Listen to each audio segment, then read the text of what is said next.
On behalf of my family, our foundation, HooverMilstein and Emigrant Bank, we're honored to be bringing all of you together for what will surely be a moving and powerful evening. And we're pleased to have contributed in even a small way to Skip's new PBS series. Let us all be inspired by its message and still rise toward the better future to which we all aspire. I now have the distinct honor of presenting my friend, Professor Henry Louis Gates, Jr. Skip.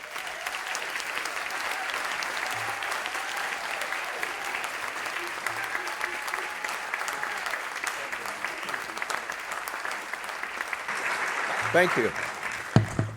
Thank you, Howard. I can't believe all you people came out. I thought that we'd get 20, 30 people because of the football season, but I'm so touched. I'm overwhelmed, to tell you the truth.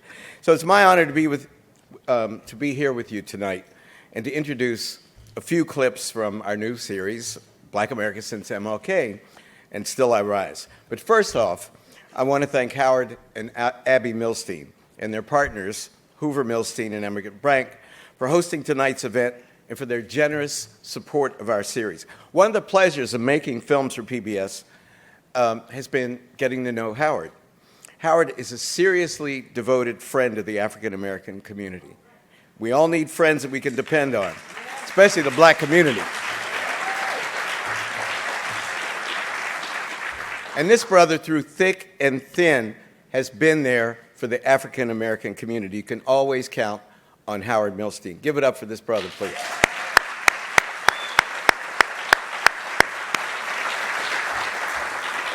I want to thank as well our steadfast corporate sponsors, Bank of America and Johnson & Johnson. Sarah Colamarino is here. Sarah, where are you?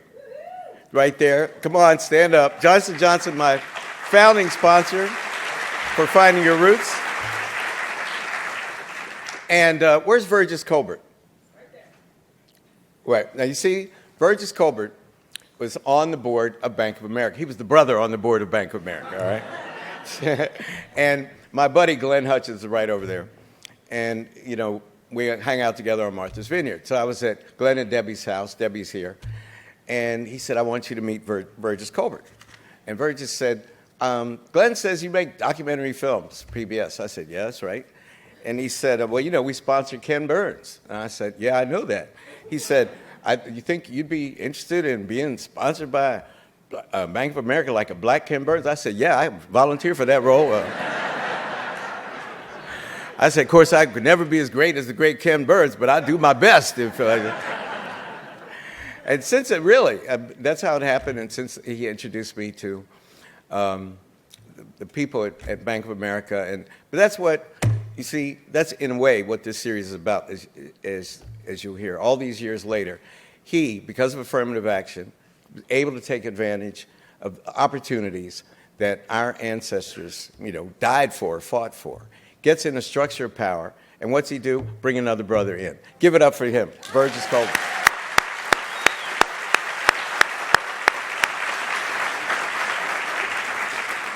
I'd like to thank Earl Lewis and the Mellon Foundation and Darren Walker and the Ford Foundation for their support, as well as the continued support of Pat Harrison, Joseph Tavares, and the Corporation for Public Broadcasting. Joseph is here. Joseph was kind enough to come to visit the Hutchins Center on Friday, all the way from Washington. I had bronchitis. You can hear I'm just getting over bronchitis. My doctor, Dr. Tom Nash, is here in case I fall out. He pumped me up on all these drugs so I could get through this short little speech. But Joseph came to Cambridge. I had a tour of the Hutchins Center and then called me on my sick bed, and we had a wonderful, wonderful conversation about future projects. So thank you, Joseph. I really appreciate that. I'd like to thank my dear friend, Paula Kerger. And Paula stood up here and told all the lies about me, but I appreciate it. Paula and I have known each other for a long time, not as long as Sharon and I have known each other, but when she was right here in New York, and then before she took over the system, and he'd been there over 10 years, your 11th year as president of PBS, and no one has done a finer job. Give it up for Paula Kerger, please.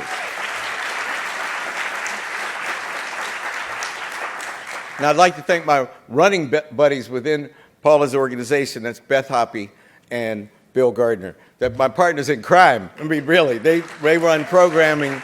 They're so supportive, always available, and I love you. Thanks also to the amazing team at WIDA, directed by my old and dear friend Sharon Percy Rockefeller, and for all that they do for our films. Sharon was, she came to West Virginia in 1967 with Jay Rockefeller, the Prince and the Princess, the once and the future king. And I looked at Jay and I was so jealous. I've been jealous with that fool ever since for having such a beautiful and brilliant partner. And for years she said, you know, we're going to work together. One day we're going to work together. I couldn't imagine how this was ever going to work out. And she said, I want you to move from New York to come down. Don't be in Boston, GBH. Don't be in New York. Come down to D.C. and be with Ken Burns. And she called me, and then Ken Burns called, and Dylan McGee, my partner, and I talked about it, and we said we were going to move to WIDA, and it's marriage made in heaven. I can't believe it. To be with someone with whom you've been a friend since 1967 and have a professional relationship, you can't beat that, can you? Please give it up for Sharon Rockefeller.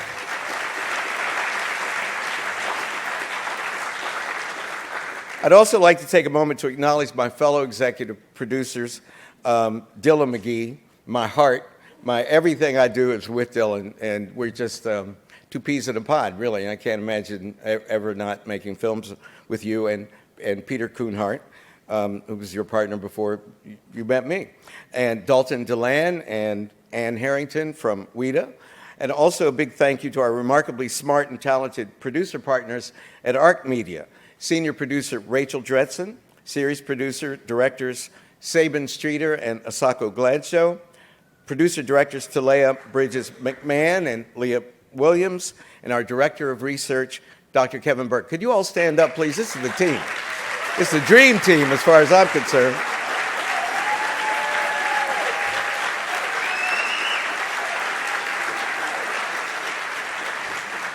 You know, it's a cliche to say that film is a collaborative enterprise, but it really is. And you can't imagine how many people make this happen. It's one thing to have an idea in the middle of the night. It's another thing to see it on screen. And I'm blessed to have Dylan as a partner and be able to work with ARC Media.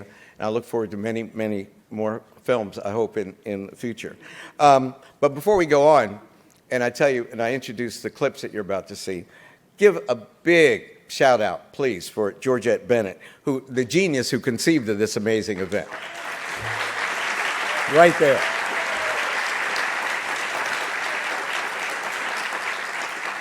And can you believe the panel that you're about to hear discuss the film and the last 50 years of Black history? The Right Reverend Dr. Calvin O. Butts, Congresswoman Eleanor Holmes Norton, Professor Michael Eric Dyson, and the moderator of moderators, the legendary, the inimitable, the historic, Charlene Hunter-Gault.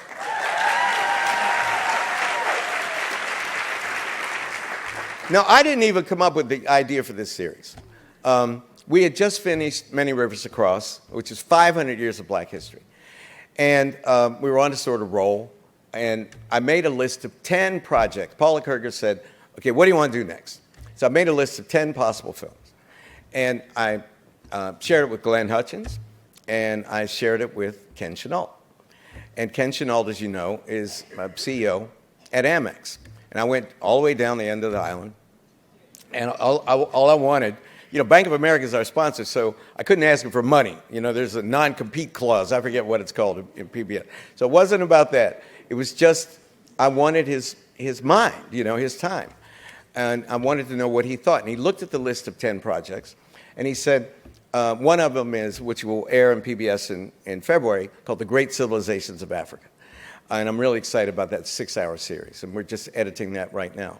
But, and I had other, you know, Reconstruction, the Negro in the Civil War, you know, that kind of project.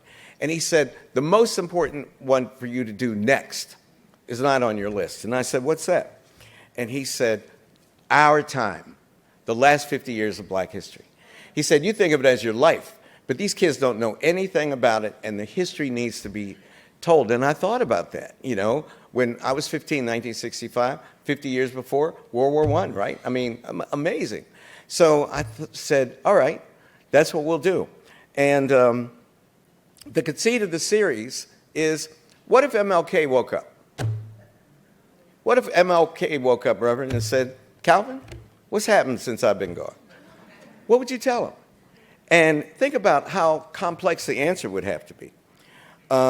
You would have to describe to Dr. King the tremendous progress that we've made, but also the enormous challenges that far too many black people still face. And he would ask, how could this be the best of times and the worst of times for black America? And to begin to answer these questions, we take a careful look at the last 50 years of black history, at the highs and the lows, through the eyes of the people who lived it. And it's a very personal project for me. It starts in 1965, when I was a teenager back in Piedmont, West Virginia, 2 years before I met Sharon, watching the Pettus Bridge beatings, the Watts riots in August that summer, and the debut of I Spy, right, with the first black starring actor, all in 1965. And I watched with my brother, Dr. Paul Gates is here. Dr. Paul Gates is an oral surgeon, very prominent, and the director of dentistry at Bronx Lebanon Hospital. So give it up to my brother who dragged all of his residents over here. If you want to know who they are, they're the people with the most beautiful teeth in this whole, in this whole place. And we watched all this on our tiny little RCA Victor black and white television in the hills of West Virginia. So we start there, and then we travel through Black Power and Black is Beautiful, Julia and Flip Wilson, Afro Sheen and Soul Train, the election of Maynard Jackson and Richard Hatcher. Then we go on to the rise of Oprah Winfrey and the genius of the two Michaels, Michael Jackson and Michael Jordan. Then the age of Jesse Jackson. I got to tell you a funny story. We were on our way out to, Sacco was producing, and we were on our way out to film Jesse Jackson. And Mike, you'll love this.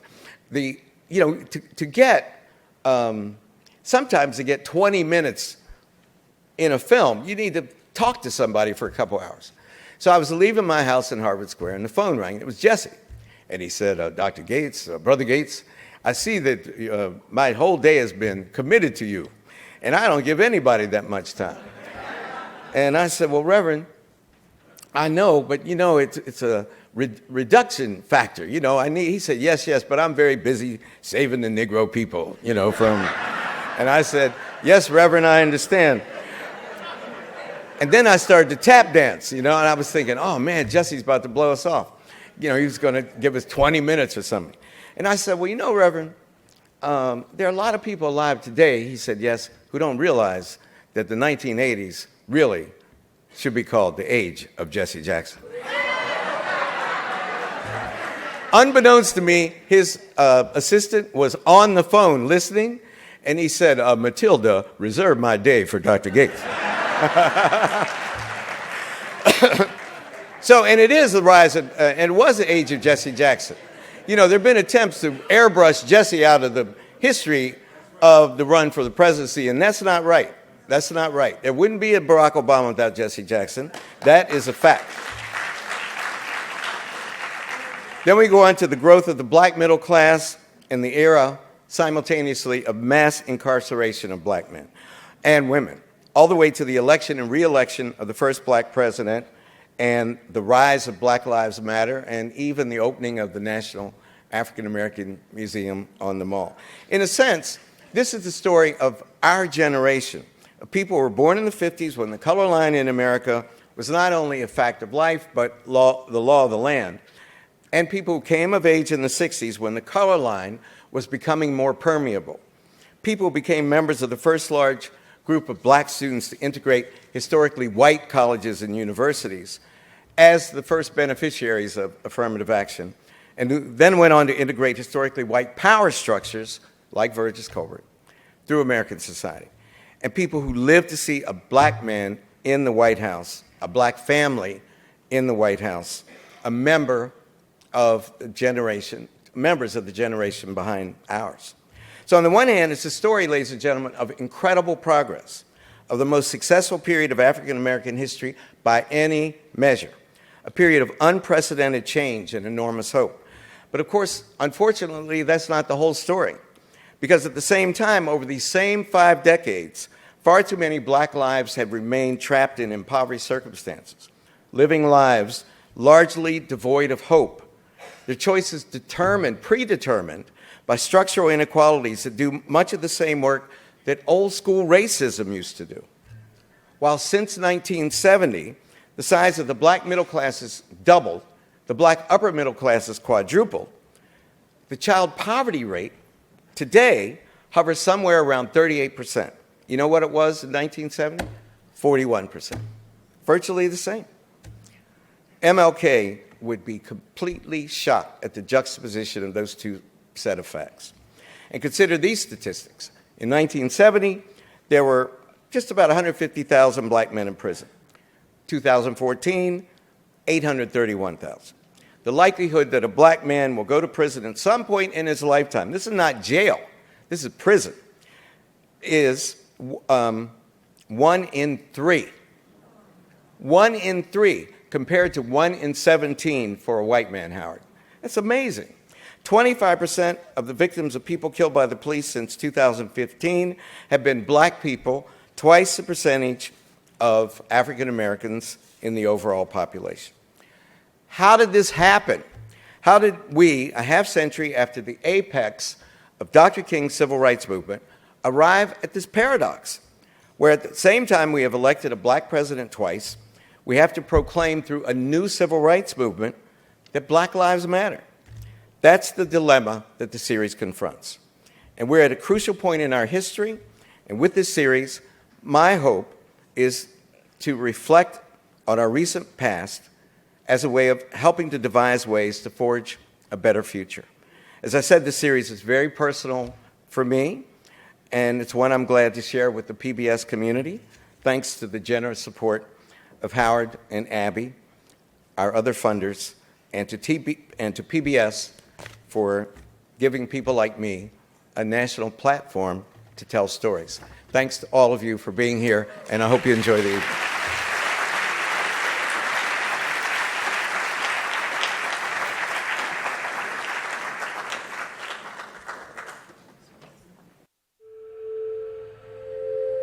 My grandparents were colored.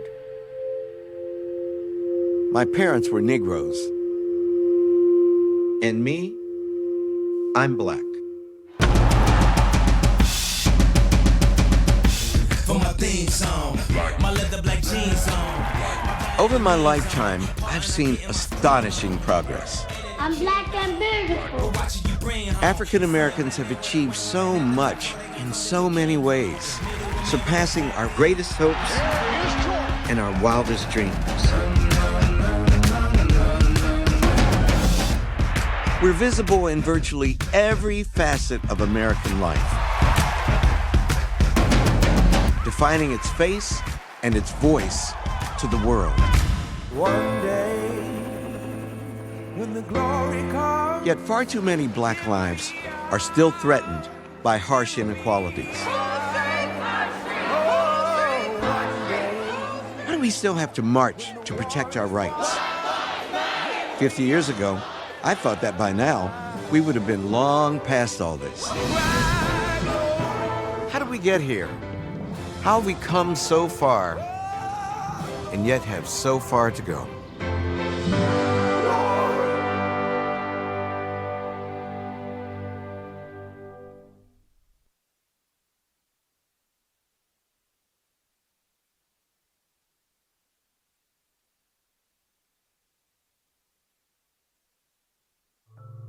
I mean, you have to think about how long blackness had been associated with negative stereotypes and ugliness and stupidity and low social status. Just to be able to claim, no, this thing that we are, the way we look, this is positive and powerful and beautiful, that was huge.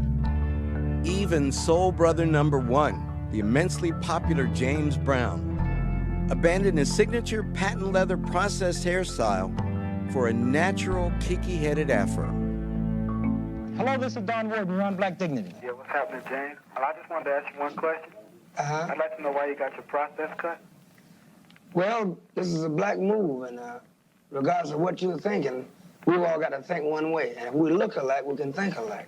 You know, the way I see it, it's really what's in your mind that counts. Well, the mind counts, but see, we all don't have a good image, and the image is like black. We've never thought together. You know, in Africa, a man can do what he want to do because he know who he is. But over here, you don't know. So first, we got to get an image, an identity. And Brown didn't just change his look. He also recorded a song that would become a Black Power anthem.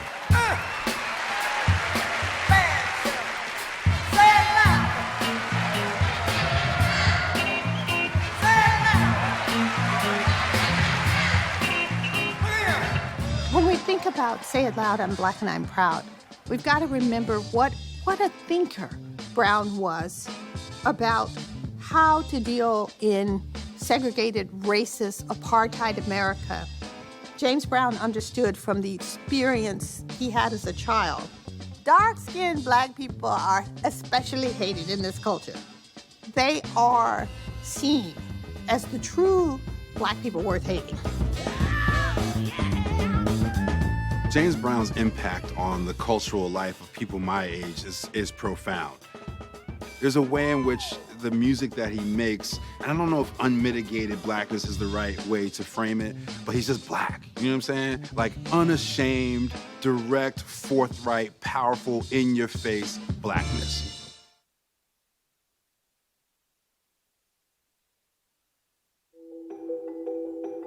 Hidden beneath the data was a frightening fact.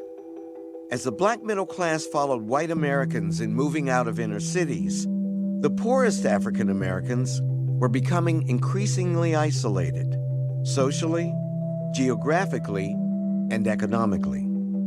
In essence, class differences were fracturing black America.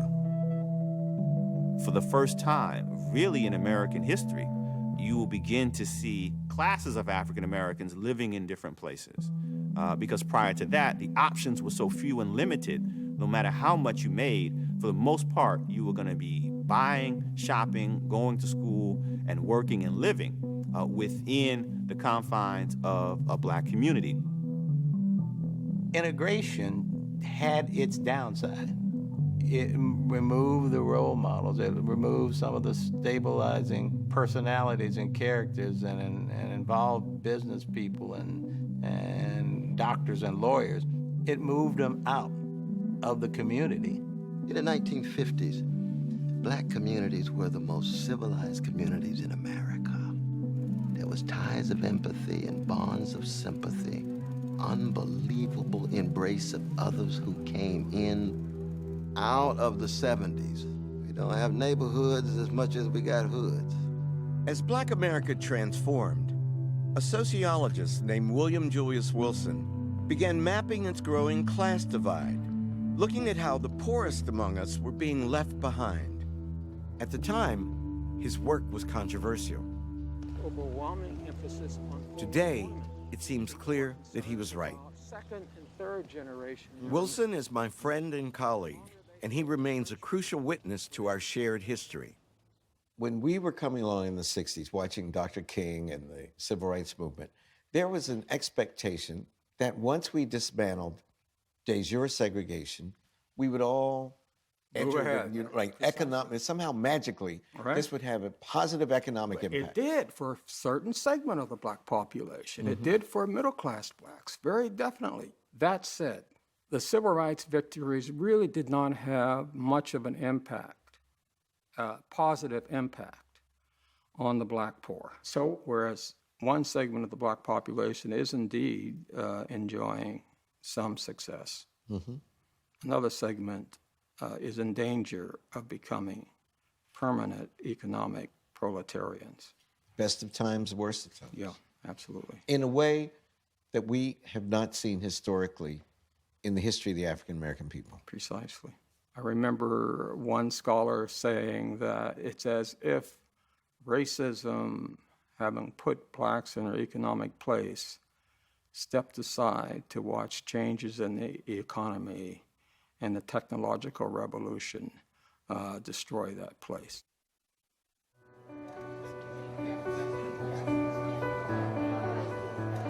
I've been here since what, 7:50? I've been here since 6:50. However the outcome is, I'm part of it. Wait. She's all okay? You okay? On Election Day, as I saw voting lines stretching all the way down streets and around blocks, I told myself that no matter what happened, Barack Obama already had made history. He had already gone so much further than any African-American candidate for president before him. But of course, I wanted him to win. Dr. King said one day we would be judged by the content of our character. It happened. Very important news. Ohio is gone for Obama. This wasn't just the black vote. This was the majority of Americans voting. Senator Barack Obama will carry the state of Virginia. And in Minnesota, it goes to Obama. Delaware. Pennsylvania has gone to Obama. Of California, Washington. Barack Obama will be the 44th president of the United States.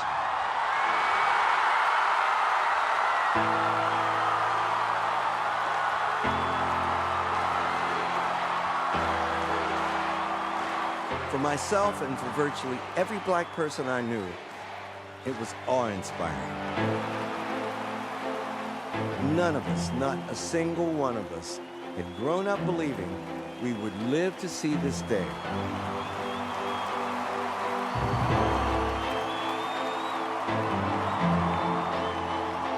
If there is anyone out there who still doubts that America is a place where all things are possible, who still questions the power of our democracy, tonight is your answer.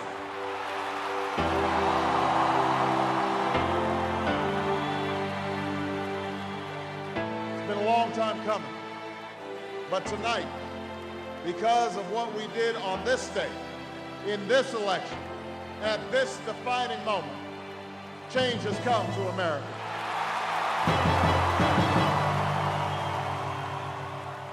The victory offered African Americans of all generations a chance to celebrate and reflect. To young people like my daughters, it seemed to promise a new age. To civil rights veterans like my friend Charlene Hunter-Gault, it felt like the culmination of a lifelong struggle. And Obama's inauguration was something she had to see in person. I had to be there on that really cold day as a small part of that movement that made his election possible. The President-elect of the United States, Barack H. Obama.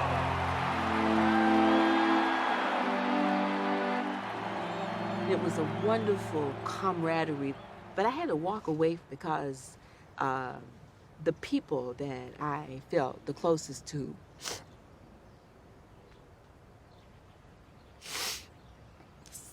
some of them couldn't be there. I know. And I could. Mm-hmm. I found myself humming that old freedom song, you know, we've come a mighty long way. And then I went back and listened to the first black president take the oath of office. I, Barack Hussein Obama. I, Barack Hussein Obama, do solemnly swear. The idea that there is a black president, that black people can go out and say, there's somebody that looks like me in the White House, that there is a family that looks like me in the White House, it is huge. The civil rights movement removed a lot of restrictions for middle-class people and well-to-do black people so they could achieve great things. And that is a fantastic thing. It didn't solve those major problems of social inequality.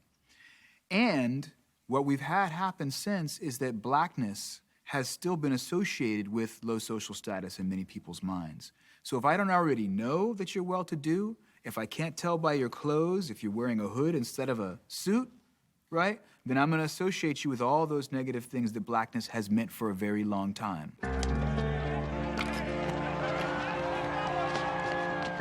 African Americans have indeed struggled for far too long to claim our rightful place in America.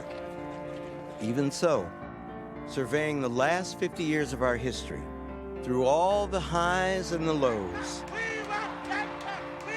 I can't help but feel inspired. What stands out to me most is the strength, the willingness, seen time and time again, to fight against the odds, to stand and be counted, no matter the risk. Looking back, seeing how hard we've fought, how far we've come, it fills me with hope. I don't know how you can be optimistic without looking at the past. It's only through seeing that arc that you have the optimism that you can take it a step further. Sometimes you make 2 steps forward and you make 1 step back, but it doesn't mean that it's not a step on the journey. My mother passed, and I stood up at her funeral and read a letter from the first black president and thought about how when she was growing up, she couldn't vote in that town until she was 39 years old. Couldn't vote. For in one lifetime, to go from not being able to vote to a black president, you can't say a lot hasn't happened. The story of blackness in America has always been making a way out of no way, defying the odds that we've been given, and keeping this sense of joy, like in the midst of all of the trauma and pain. And that keeps me hopeful.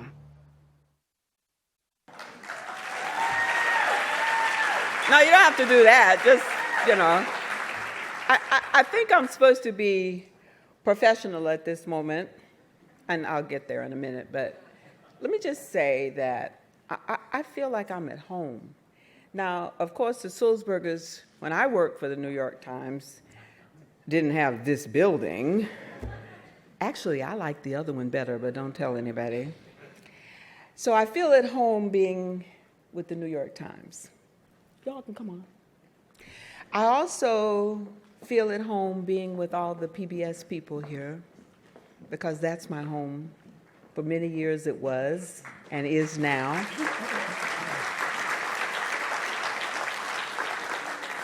They're not paying me to be here, so I'm going to promote my new Race Matters Solutions series. Thanks to PBS, my producer, James Blue, and Eugenia Harvey are here. And we are very, very excited about the fact that we hear so much about what's wrong these days. But our series is devoted to the people who are trying to make it right, who are trying to correct our most enduring problem in this country, which is racism. So, home, me, now, professional. I have my panel, and you can look in your programs for their long vitas, and Skip has already introduced our panel, Michael Eric Dyson, Eleanor Holmes Norton, and Calvin Butts. So if you'll just allow me to get over here. So, we're going to talk about then and now. So, we looked at Black pride and the cultural awakening. Say it loud. I'm Black and I'm proud. Now, let me just be up front and say, yes, I got on board with the Afro. When I worked at the New York Times, that was my persona. And I also saw a certain person who was not then a congresswoman do the same thing. So let me start with the person I knew who was Black and proud and wearing an Afro in those days, Eleanor Holmes Norton. Briefly, was it unmitigated Blackness that you adopted along with your Afro, my sister? I guess I should say Congresswoman Norton. We really have to understand what it meant to call yourself Black. We had had many persona, but Black was not among them. Mm-hmm. When I it just came one day to me when I went to the hairdresser. I said, I just take it off. Hadn't told my husband. Was to go in Harlem to have dinner with my in-laws. They were very kind when I walked in that door. Because this was before there were many afros. And nappy hair was like calling yourself black. Neither was acceptable. So the notion of talking about being black and proud, not being colored and proud, not being a proud Negro, was an extraordinary breakthrough. And how did it happen? It seems to me it could not have happened without the civil rights movement. Unless people are willing to step forward for themselves.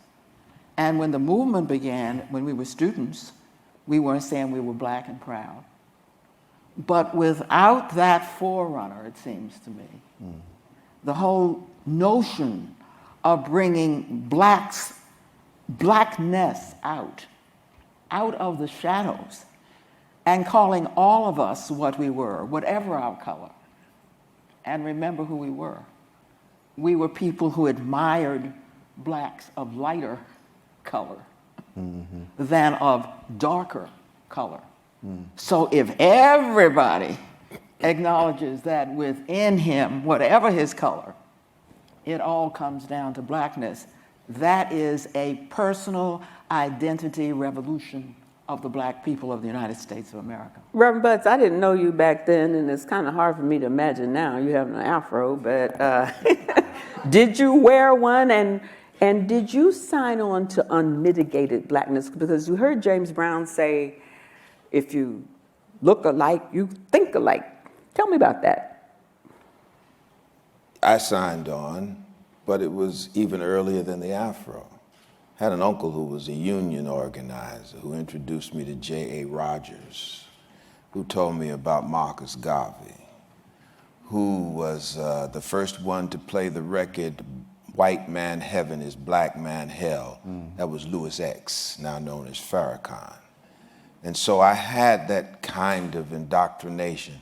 My father was the one who said, if a black man opens a business in the community, go spend your money there. So when the afro showed up, my family members who were women, they straightened their hair, you know, but there was still a nappy quality about it. And, you know, I grew up smelling hair burning, and it was an amazing thing. But my mother's people were from Southwest Georgia. Oh, yeah. And they didn't always burn their hair. They braided it. It was nappy, but it was clean, and they were beautiful. So when Black and Proud came, I already had a well within me that could water that new growth and make it blossom. So yeah, I did that, and I also did it because I wanted to pick an afro sheen. Michael Eric Dyson, I mean, you're kind of halfway there now, but tell me about back then. You must have been about 6 years old, right? Yeah, I was a kid.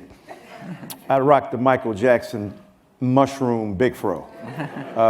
She's a dancing machine. Watch her get down, watch her get down. That should do her thing.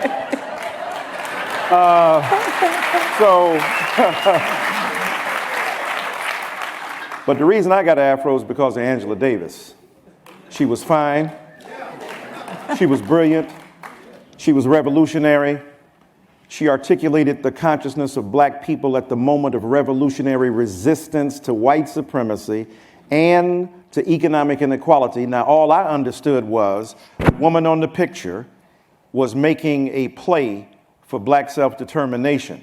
And like Dr. Butts and like Congresswoman Norton, you know, I came out of a particular context. Kenneth Cochran was a revolutionary Marxist black lawyer in Detroit. And my father worked for the Kelsey Hayes Wheel Break and Drum Company. And so there was a tremendous coterie of black nationalists and revolutionaries who were concerned about kinking one's hair, re-kinking it. And I remembered, because I was a light-skinned Negro with good hair, I was being warned, once you go there, you can't go back to your regular hair. So I said, I'm down with the revolution. I want, the dashiki, the tiki, and my Afro pick like Dr. Butts. And Angela Davis, when I saw her, I said, you are the reason for my conversion of consciousness. Now, you might go for one reason, you stick around for another. And so I then got indoctrinated into the larger, if you will, universe of black meaning, and that Afro was something that I proudly wore. Now, we hear a lot today about the divide between millennials, especially black millennials and older folks. And I don't want to have a political discussion tonight unless y'all force me to, but anyway. Was there a generational divide back then? Because I remember my mama didn't like my Afro. Right. Was there a generational divide? And did the young people in the civil rights movement have an impact on narrowing that divide? I don't remember a divide. In my own experience, my father, if you use the Afro and dark features, would say whenever Patrice Lumumba came on, he said, look at that, study that. Jomo Kenyatta, study that, watch that. They had African features, they had Afros. It was their natural way. So I kind of looked to my father and my uncle and others who were telling me about who we are. And so once again, I think I've always had this sense of pride. When I was very young and I saw Martin Luther King give the address on the mall at the Lincoln Memorial, shucks, he looked like Lumumba to me. He looked like any number of African leaders. And so it was always there. But Eleanor, I remember back in the civil rights era where a lot of the older people, and it may have been a matter of fear, but they were really nervous and often condemning these young black people who were out there raising hell, so to speak. You remember that? Yeah, that divide? Think that Reverend Butts' experience was typical of the average African-American family. Well, he was in the North, weren't you? I was in New York City. Yeah, well, see, there was a big difference, I think, between the South and the North. But tell us about... Consider the sit-in generation that I'm a part of. The notion of taking those kind of risks was very far-fetched. And we're talking about a completely unreconstructed South. And most black people's parents, people's grandparents, did not have the kind of consciousness that we're talking about here. I mean, that wasn't anything automatic, whether you were in the North or the South. In fact, typically in America, if you moved up, our chance to move up should have been World War I. When immigrants could no longer come because there was war.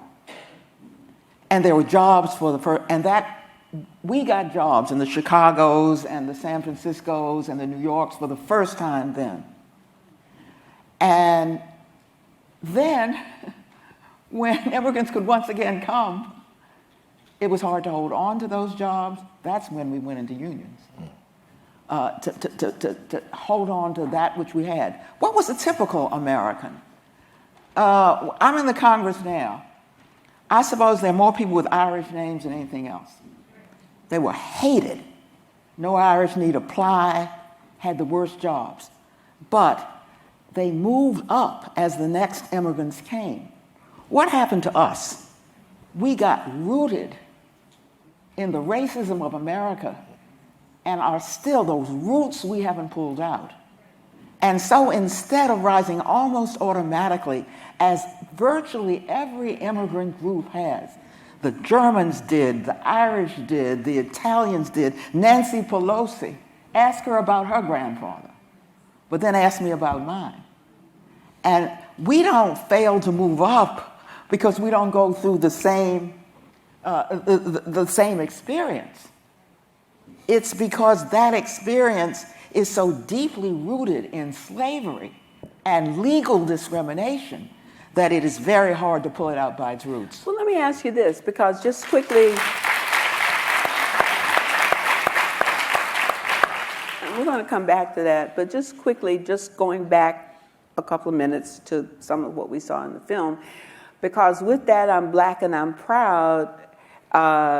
In the first instance, I think Black feminism and the portrayal of Blacks in film and television took off. Eleanor, just briefly, because I want to hear from the brothers on this too, how do you assess the I'm Black and I'm proud movement on Black feminism, and how different was it from white feminism? You know, you wonder if America can accommodate 2 movements or 3 movements at the same time. And here we were at the virtual apex of the civil rights movement, and then comes Betty Friedan talking about something that was real, about women. Remember New York Times, every newspaper? Men's columns, women's columns. That's a kind of segregation. Women had very little consciousness. Now, the reaction of Black women was not to say initially, well, I'm Black and I'm a woman too, and I'm right with you, sister. It was to be very confused. This movement, our movement, was not over yet. We did not see what we, Black women, did not see white women as lacking the kind of privilege that we associated with discrimination. And here come a horde that's much larger than we are. And how do we figure into this? Now, Gloria Steinem, the early feminists, could not have been more Black power women. But that's not what it took. It took women like Shirley Chisholm, who stood up and said, well, I'm sorry, you all. Y'all might not be able to handle one consciousness at the same time, but I have. And she got out in front, and there began the rise of Black feminism. Also, Michael Eric Dyson, I remember that this movement gave rise to a lot of films that starred Black people. Now, some of them were called Blaxploitation, but now Skip Gates just gave an award to Pam Grier, the W.E.B. Du Bois Award at Harvard, because of her role as a strong Black woman. So what has happened? Because we just had Oscars So White. Yeah. And the Emmys got a little bit better, but you know, where are we today compared even with the Blaxploitation films? Yeah, well, I want to address that, but very, very briefly on the generational thing, I think you're absolutely right in terms of the tension. You know, I was 9 years old when Dr. King got murdered. So for me, there was a tremendous generational tension between older African-American people who wanted to integrate themselves into the larger circle of American privilege. And one of the ways to do that was to become whitened in a particular self-presentation. And the afro was a revolutionary symbol that occasioned a kind of nervousness in some African-American people. In terms of gender, the immigration, there's one reason that German, Irish, Italian, Polish people can make it up. They become white. They are in their own European country. They are Irish and German and so on. But when you come here, the crucible of race pulverizes ethnic particularity into this amorphous political identity called whiteness. White people don't exist, right? We know that's a myth. We know it's a projection because there are particular ethnicities, but we didn't have the opportunity, as you said, to wipe away the slate, so to speak, when it came to issues of race. So we couldn't become substitute white figures. And as a result of that, Black immigrants from Africa and Jamaica and the Caribbean came over. Why? Because they were allowed to be entrepreneurs. They were allowed to be dentists. They were allowed to be engineers. And they came here and had a successful rate as a result of their culture. In terms of gender, there's no question about this. First of all, African-American women said, for what you've been fighting for, we were forced to do. Like, what you want to work? We've been working. We've been on that job.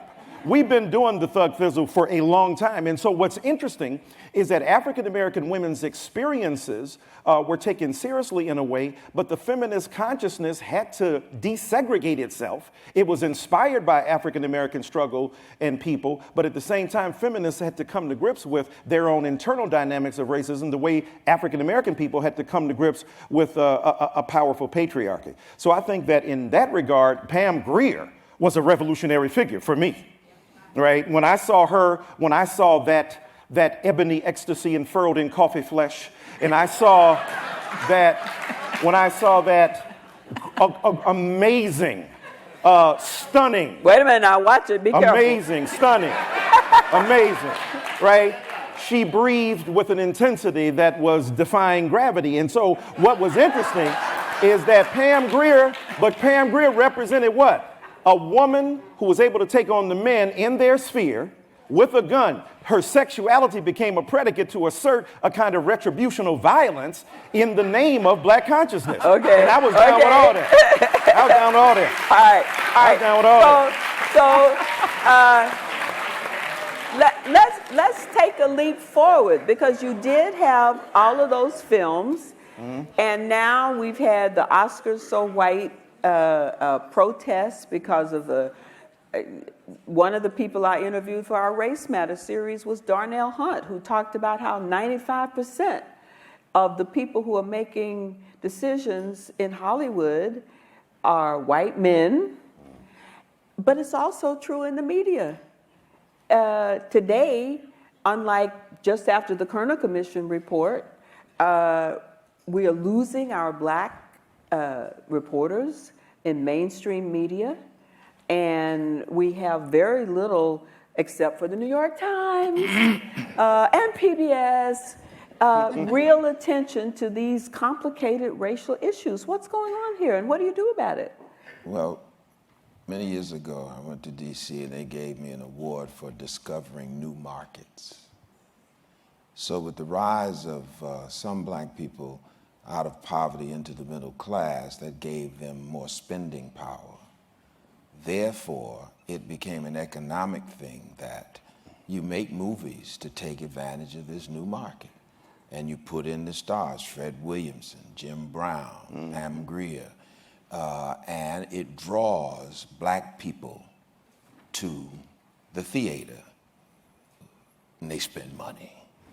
And the people up top who make these films recognize that, and they make money off black people. Yeah, but then it took a dive. Well, because as an industry or something that is getting weaker begins to get stronger again, then they can push that to the side. For instance, Broadway, the great white way, was dying. I remember a time when the theaters were not full, the owners were concerned, until a little black girl from Cornerstone Baptist Church in Brooklyn started easing on down the road. And there were 3 for Dreamgirls, and then Ntozake Shange for Colored Girls. And who considered suicide when the rainbow is enough, yes. So, and that breathed life. And we were saving America one more time. It breathed life into Broadway. And once you're up and strong again, push that to the side, particularly as the films become much more relevant and biting. For instance, I went to see The River Niger. You couldn't, the play, you couldn't watch that and not be gripped. Soldier Story. Then black people, rather than being exploited, are being educated. You don't want that. You don't want that. The rules change after that. So that's something, it's economic. One more thing, let's use New York. We used to live downtown, Little Africa. Then we moved, Abyssinian used to be on 40th Street. Then we moved uptown. Now go uptown and see what's happening. It's economics. There's more violence done in the public schools, in the control of real estate, and in the control of media than there are by police officers on the street.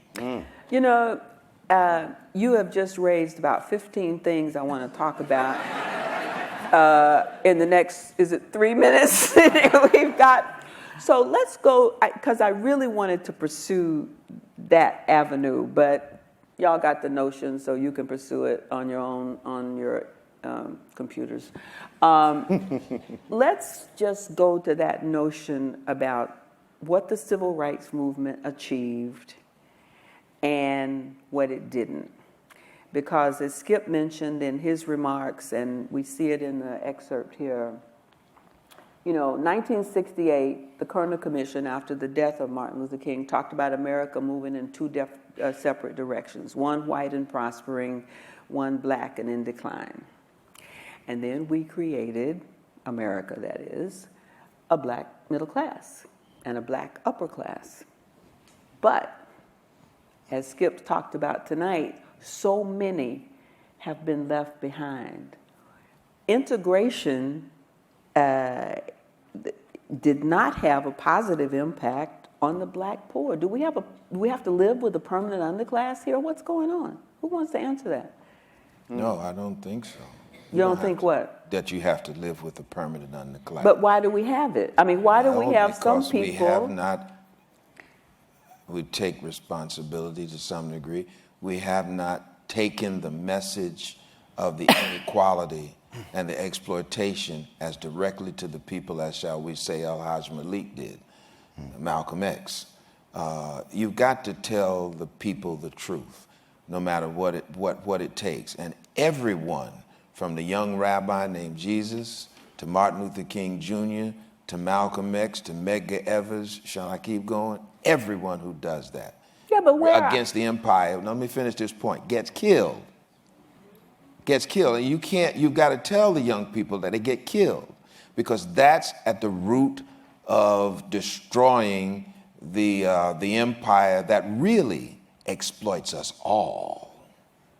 So in the very few minutes that we have left, I wanted to talk about so many of the things that are challenging our communities. I mean, there was a long time ago when Patrick Moynihan's report was criticized widely because it talked about how the inequities in the black community were really contributing to the violence.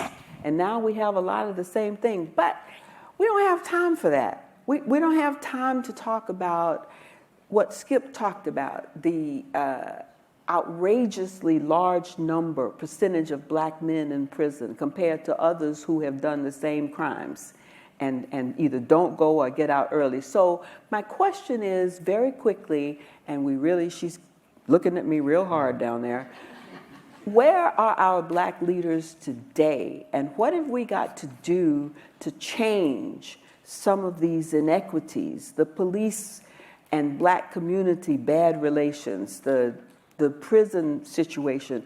I'm throwing all of this in for you to wrap it up with this last question. Where are our leaders? Who are they? What are they doing?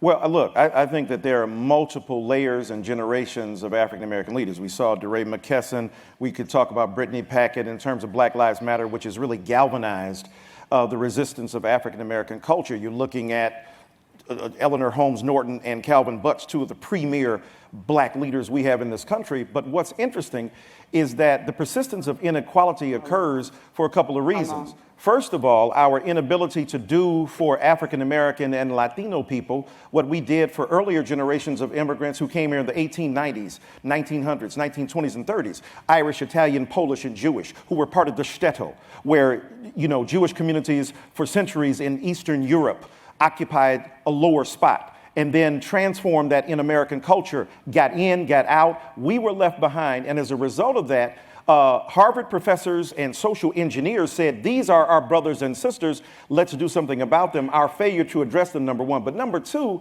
in terms of the prison industrial complex and what Dr. Butts said, let's be real. We don't have police problems with communities. When I show up as a human being and you show up with a badge and a gun, that ain't equal. And what's not equal, we don't have distrust. You don't distrust a person who's killing you. You need to reform the practice where implicit bias demonizes and makes dangerous an entire group of people, so that if we breathe, we die. If our hands are up, we die. If our hands are down, we die. That's related to a prison industrial complex that sees black men and women as disposable. And as long as you continue to dispose of those human beings for crimes that young white brothers and sisters get away with, knocked on the back of the hand, now Johnny, don't do that. The police call their mothers, they send them home. African American and Latino people are sent to the clink and to the up the river, so to speak. And that's why we got a swelling population of black and brown people who are in prison and deeply and profoundly subject to inequality. So you're speaking very eloquently and passionately, obviously, about this problem. So where are the leaders who are taking these on, and why do we have this continuing problem? Because it's getting worse. Every time we turn on the television, some other brother has been murdered, or some other conflict between police and community is happening. Who are the leaders that he referred to like then today? It's never been a leadership problem. Each era manifests the problems of the black community in different ways. Today, isn't it important that Skip Gates is looking at 50 years since Martin Luther King? That's very important. It took 100 years to get to that 50 years. And the reason that 50 years was so important is that you made the most important progress during that period. I mean, you had 3 civil rights acts to pass. I can tell you as a member of Congress, we can't pass anything. You had the 64 Civil Rights Act, the 65 Civil Rights Act, the 68 Fair Housing Act, all in one glob of time, about 15 years of time. How did that happen? Well, you can say it happened because of leadership if you want to. I say it's because a woman sat down on a bus and started a movement. So is Black Lives Matter? Is Black Lives Matter doing it for absolutely, us they today? are the Black Lives Matter, the manifestation of black movement for this era, taking into account something that has been true forever, that black people were shot by cops and there was nothing we could do about it until you got your phone out and caught them red-handed. Okay, so let me ask you a criticism I've heard, not mine, of Black Lives Matter. That, of course, they have brought to attention the kinds of things that both of you have been discussing, but where is the plan? Civil rights movement eventually had a plan. It moved into voter education and voter registration. So what's your thought about this? Black Lives Matter, like, I hesitate, but... Don't hesitate, go right ahead. Well, because I'm not sure. It's the similar movement of young people, SNCC. You got to remember, Martin Luther King Jr. was that's 39. How old was he when he started? But the boy, I mean, he was a young man. Yeah, 26. Thank you. So the young people who finally become just sort of frustrated rise up and they assume leadership and they grow and develop. I think one of the things that we have to do is say that there is no salvation and answer to this question without the shedding of blood. Now, that doesn't mean that I'm talking about offensive violence. Right. But the one thing you can say about the nonviolent civil rights movement is that it was anything but nonviolent. Boys were pulled from swamps, Catholic laywoman shot to death, a Unitarian minister hit in the back of the head with an axe handle, black and white. And we cannot ease our way into this. The true leaders are the men and women who will put their lives or reputations on the line and withstand the brutal attack of the empire's media when they begin to get at the truth. One last thing, and I'll show you an example of a man who did not lose his life by being assassinated, but the greatest African-American political leader that we have had to date was Adam Clayton Powell, Jr. And the reason why I say that is because his efforts, he was not president, but he was head of the Education and Labor Committee, produced legislation that began to get at the root. And like Martin Luther King Jr., that legislation and those thousands of marching feet, when they brought down the walls, so to speak, who ran across the rubble?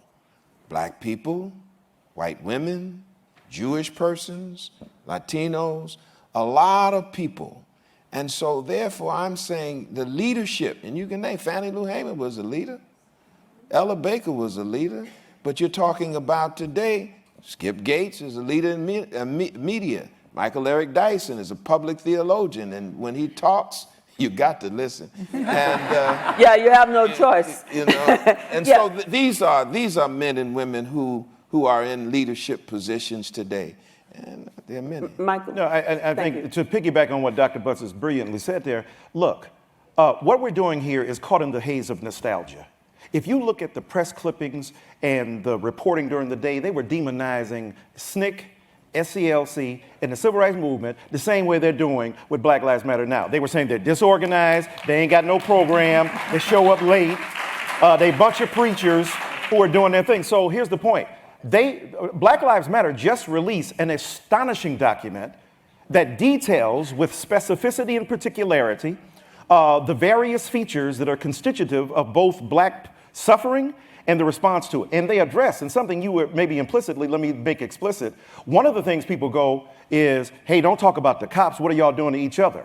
And then they talk about so-called black-on-black crime, which is a mythology to me. People kill where they live. If you want integrated killing, have integrated communities. So the point is, now, but the point is this, 93%. That is not funny. 1 minute. 93% of black people who are killed by black people. 84% of white people who are killed by white people. And white people kill more vulnerable populations than black people. So when you look at the aggregate data, the reality is that we don't have a narrative that is useful to the empire of white-on-white crime. So now we shift responsibility back to people who are themselves vulnerable. I think Black Lives Matter, as well as SNCC, as well as SCLC, represent the best of our thinking. They in one sense evolve to a point of consciousness where they're able to articulate those ideas. But I think the point that Dr. Butts made here is extremely important. Not just physical death. Look what happened to Martin Luther King Jr. the moment he began to speak out against the Vietnam War. First of all, Newsweek and Time removed his doctor from him. He was no longer Dr. King. Number two, they removed his Nobel Peace Prize from him. And thirdly, they said a Negro had no right to weigh in on international and, if you will, global affairs. So my point is that there's a price to be paid for that, but ultimately those who are willing to stand up to it are the ones who are able and capable of expressing themselves. All right, look, as I said earlier, and I'm now really getting the cutoff time. So I'm going to leap ahead and talk just a little bit about our current political environment, not the campaign, but the toxicity. Yes, just calm down, Michael. No. That's the Holy Ghost. That's the Holy Ghost. The Spirit got hold of him. And you'll have plenty of time to take them off to the side afterwards to get into deep politics. But I don't think that anyone would disagree that the atmosphere in our country today is one of the most toxic we've ever had in certainly my lifetime, and I'm older than all of y'all except maybe one or two of you, maybe all of you. And yet, all of us, you all have reflected on the civil rights movement, which was a black and white together. What's happened to that? It seems to me every time I turn on the television, our people are being assaulted, and yet we talk in generalities about the white people this and the black people that. Do we have any comity at all today in our relationships in our society? And can we hope, as Mr. Milstein talked about earlier, is there hope that we can return civility to our country? Don't say it depends on who's elected. I don't want to hear that.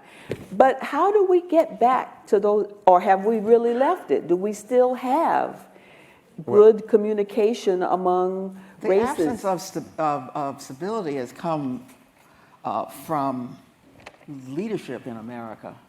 I think, this really is, the polarization didn't begin with the people. It began with the leaders that we have thrown up. I, in terms of race relations, I think the millennials are much better off than our generation was.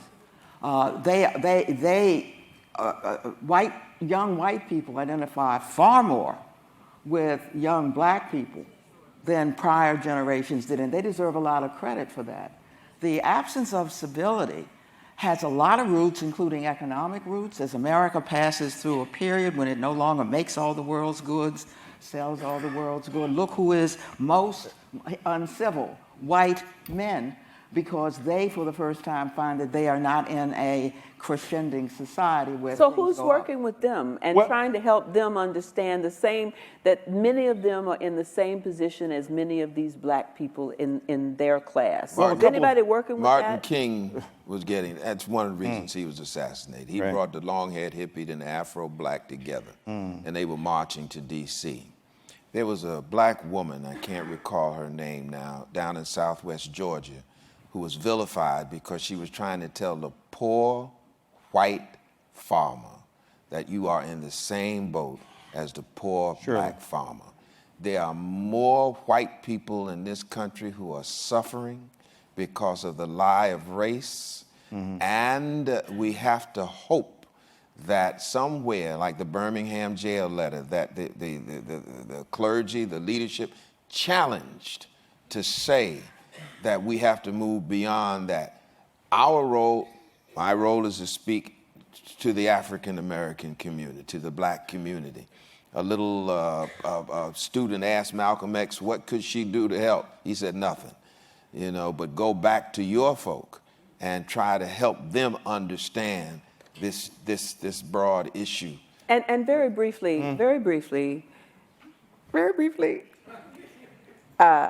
Howard Milstein talked about hope. DeRay McKesson talked about hope. He's been arrested as many times, and if not more, than John Lewis was hit in the head, and John Lewis is talking about hope. How do you remain hopeful in this moment in our... Right. Well, let me say very briefly. First of all, you'll be surprised. A study was done on millennials. Except for interracial relationships, millennials are just as conservative in terms of race relations as their parents. They reflect back. They think too much time is spent on black issues, and they think too much time. They think they suffer as much as African American and Latino people. That's number one. Hope. Right. We're talking hope. All right, now. I see it. But let me say this. Number two, in terms of hope, Frankenstein is the name of the doctor, not the monster. So the culture produced the monster we see now. You have to deal with the fact that that's your baby. What you fed him is in that diaper. Number three, in terms of hope, the reason, I'm glad you said hope and not optimism. Optimism is a shallow virtue. Rhino Niebuhr said hope is against hope. Hope for me, as two preachers up on this stage, hope for me is deeply rooted, not in what we can see, but what we are working toward being able to see. And my hope rests in the fact that, as my pastor said, we've already come through what we come to. We did this before. We done faced some big bears. We can do this again. No, thank you. Eleanor? It's real important. You know, it's very important when they look and see who is optimistic and who is pessimistic in this society, who thinks that the society is in trouble and who doesn't, that black people are the ones that seem to be most hopeful. Right. And that has been the enduring faith of African Americans in their country, greater than the faith of others, because they have been at the bottom, and every little rise gives them hope that everybody is polarized. A lot of it comes from the Congress. It comes from political leaders. That's where it starts. But black people look like they have been immune to the hopelessness that has gripped the rest of the society. And I think that is rooted in our history as a people. Had we lost hope, when there was nothing to have but hope, then there's no telling where we would have come. Final word, Dr. Butts? We were at Yankee Stadium right after 9/11, and I really didn't know what to say. It was so devastating. And I thought of a song to end the little talk that was written by Charles Albert Tindley, who was a black psalmist. And this reflects, I think, what has instilled hope into people of color and as well into the people of the spirit in terms of the children of Abraham, Jewish, Christian, Muslim. And the song is called Someday. And the last verse goes like this. It says, harder yet may be the fight. Right may often yield to might. Wickedness a while may reign, and Satan's cause may seem to gain. But there is a God who rules above. He's got a hand of power and a heart of love. And if I'm right, he'll fight my battles, and I will be free someday. And I believe I'm right because Dr. King was right. I believe I'm right because my father was right. I believe I'm right because you were right, Charlene, when you were. Eleanor Holmes Norton has been right. Michael Eric Dyson has been right. Milstein has been right. Gates is right. And I believe that the progress that we've made and the turn that we're forced to take now, because Donald Trump is a fool. And listen, and the turn that we're forced to take now is going to send us back to our people and the people of goodwill, because if he becomes the president of the United States, black people are not the only ones who are going to catch hell. The poor whites, the Jews, women, you see. All of that is going to happen. So we're being forced now, it almost seems, to take responsibility, identify the new leadership, and move off into the promise that is the United States of America. Let me just...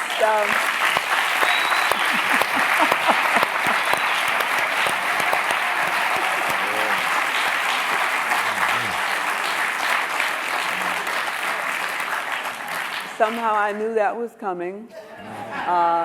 I see you all appreciated that, and those of you who didn't applaud, but I can't see out there, so I don't know who. But let me just say in closing how happy I am to have been a part of this amazing evening and to be considered a good friend of Skip Gates. We are in communication every morning around 6 a.m. about one thing and another. Lately, his pneumonia or whatever it is he's got. And I told him to take probiotics, and he accused me of being a witch. But thank goodness Mr. Milstein agreed with me. But at any rate, I just want to say that I'm also hopeful, not least because of our year-long series, as I said earlier, where we know that there are solutions to our most enduring problem in America, which is racism, and that there are things, in fact, that do help us deal with this racism as we continue on our journey towards not the perfect union. Our forefathers were prescient in this. They never talked about us having a perfect union. They said we work towards a more perfect union. And I think that the series that Skip is doing and the other work that he and his colleagues have done and that all of you here have supported will indeed help us on that journey towards a more perfect union. So thank you all for being here. Thank you, Skip, and thank you.